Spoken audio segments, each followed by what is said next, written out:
हेमंत बाबू लाख के हैं कि आदिवासी का बेटा है, आदिवासी की सरकार है, लेकिन ईमानदारी से कहिए चला कौन रहा है?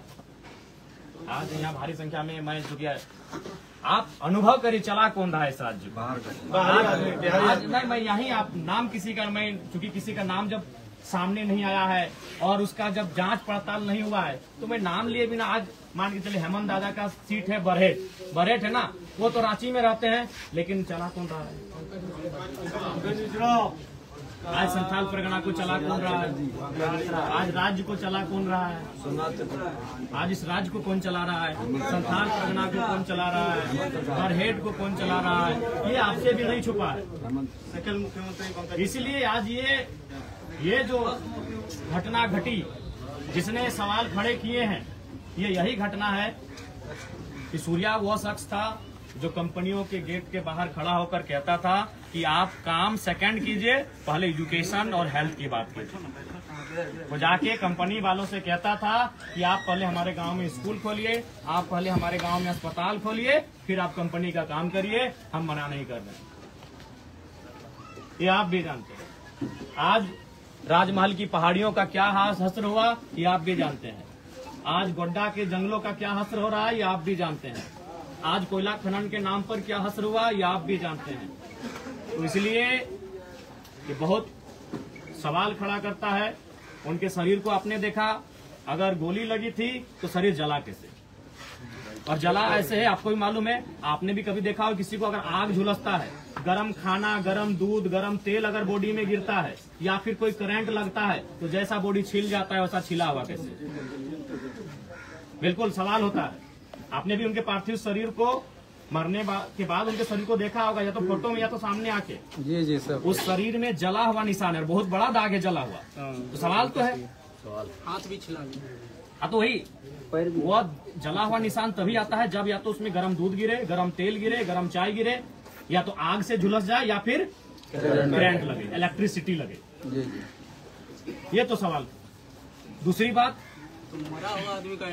बात सीआरपीसी धारा 46 और धारा 49 कहती है, हालांकि नियमता टोटली नहीं, लेकिन वो कहती है कि अगर कोई व्यक्ति जिसपे आपको संदेह है कि उसका पूर्व से किसी असामाजिक कार्य में गतिविधियां रही हैं, तो कम से कम उसका हाथ भी बांधा जाता है। हाथ तो बांधा नहीं था। अगर हाथ बांधा हुआ था तो आप तो ये बहाना भी नहीं बनाते कि बंदूक छीन के भाग रहा था। 46 और 49 के अनुसार हाथ बांधना भी है, यानी हाथ भी इनका नहीं बांधा गया। जिस जगह पे घटना घटी वहां कोई और घायल होने की सूचना तक नहीं है। अगर इनके साथी इन्हें छुड़ाने के लिए आए थे या फिर ऐसा कोई कृत्य हुआ था तो और कुछ घटनाएं जख्म की सामने आनी चाहिए थी, लेकिन ऐसा कुछ नहीं हुआ है। तो ये स्पष्ट है कहीं ना कहीं आज प्रशासन पर किसी का दबाव है। अब वो दबाव देने वाले कौन है ये मुझे नहीं मालूम है, वो जांच का विषय है। इसीलिए राज्य सीबीआई जांच की मांग करता है और हमें लगता है पूरा राज्य सूर्या हांसदा की इस एनकाउंटर पर सीबीआई जांच की मांग करता है। सीबीआई जांच हो, दूध का दूध पानी का पानी हो। अगर सीबीआई जांच से ये लगे कि हाँ सूर्या की असामाजिक गतिविधियों में सक्रियता थी तो परिवार भी अपने आप को सांत्वना दे लेंगे। क्योंकि हमने झारखंड के कई परिवारों को देखा है कि अगर उनके परिवार से कोई बेटा या बेटी अगर असामाजिक कार्यों में संलिप्त रहे हैं तो उन्होंने पार्थिव शरीर को लेने से बहुत बार मना कर दिया है। कई ऐसे बेटा बेटी का मैंने नाम पढ़ा है, मैंने देखा है कि अगर उनका गतिविधि असामाजिक कार्यों में रहा है तो वो खुद कहते हैं कि भाई जो हुआ अब उसके नियति में था, बिल्कुल लगा। लेकिन इसके पहले सीबीआई की जांच हो, अगर उससे लगे और उसमें अगर कोई दोषी पाए जाते हैं, चाहे पुलिस प्रशासन ही क्यों ना हो, उन पे कार्रवाई होनी चाहिए। आज क्योंकि हमने भी वीडियो में देखा जो डीएसपी साहब थे वो शायद वही रील वाले डीएसपी साहब है ना। हम उनको व्यक्तिगत नहीं जानते। मैं उस डीएसपी साहब को व्यक्तिगत नहीं जानता हूं, लेकिन उनको रील का बड़ा शौक है।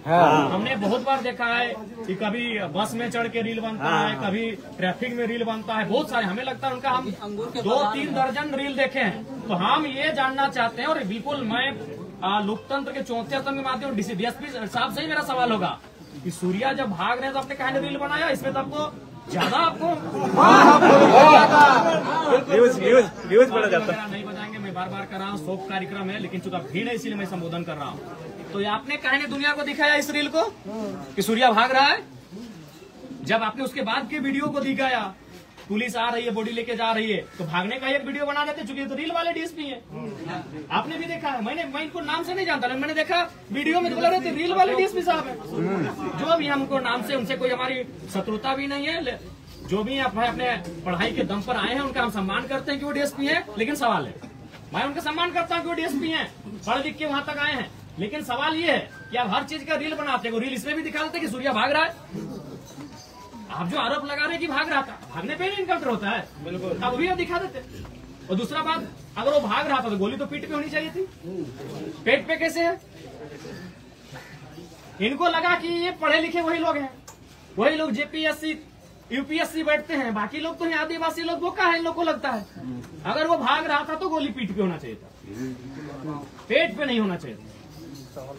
तो बिल्कुल मैं डीएसपी महोदय से सवाल करूंगा, और बिल्कुल ये सीबीआई जांच का प्रश्न बनता है कि गोली पेट पे कैसे लगा। दूसरा बात, जला कैसे, और जला उस तर्ज पे है जैसे, मैं फिर रिपीट करूंगा कि इलेक्ट्रिसिटी वायर से टच होने से जलते हैं, गर्म दूध के गिरने से जलते हैं, गर्म तेल के, गर्म चाय के, कोई भी गर्म खाना अगर बॉडी पे गिरता है और जैसा शरीर जलता है वैसा बॉडी जला के। सीबीआई जांच हो, सीबीआई जांच हो।